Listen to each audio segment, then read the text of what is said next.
how do you feel about us carrying on filming? Yeah. So that conversation was had. We kind of have those anyway when we're filming with people. You know, if you kind of have an idea something possibly could, you know, happen, you kind of have those conversations. And so when Anne got very ill on the way to Benidorm, basically she was suffering from heat stroke. The sun was piling in down one side. On that side, yeah. And they didn't have any aircon in that van. And I cannot describe how hot it was, but we did have aircon in our van that we were following, a hire van.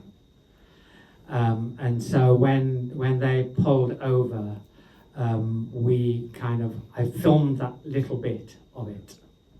And then we ended up getting Anne out of that and into our hire van with the aircon on, full on, got cooled down and everything. That night we stayed in a motel somewhere on the Spanish border, didn't we? Yeah, we stopped the shoot.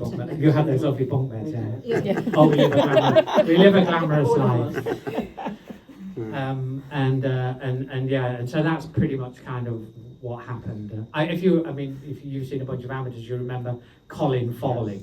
That scene, not dissimilar in some ways, the way you make those ethical decisions.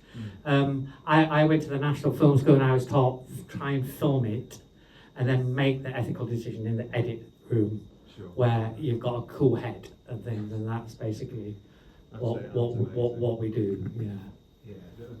Do you edit documentaries? Or? Yeah, she's 91 now.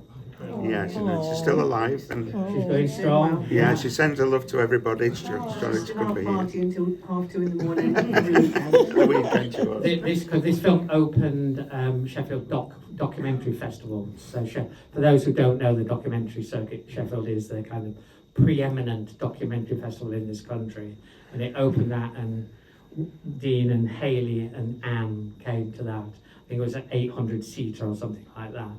And Anne was literally, we said, Anne, we've had enough. We got to go to bed. Wanted to stay out. She was still going. Anybody else got any questions?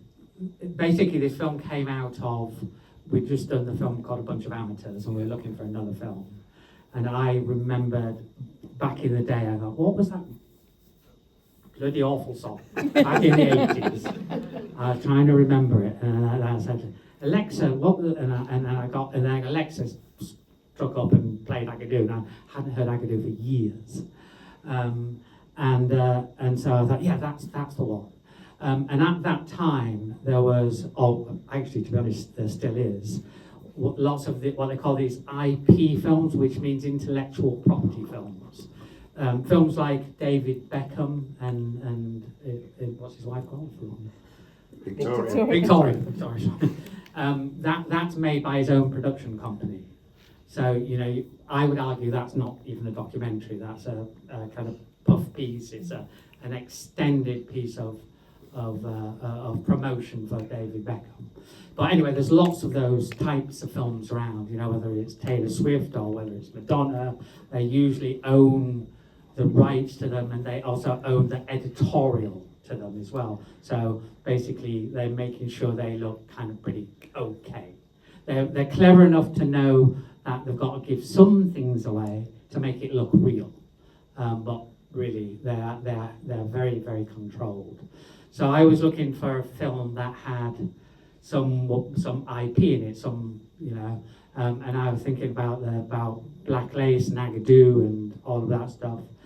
And so that's when I contacted Dean, and as I said, Dean went to see our previous film, saw how we worked, and that's really how it got started.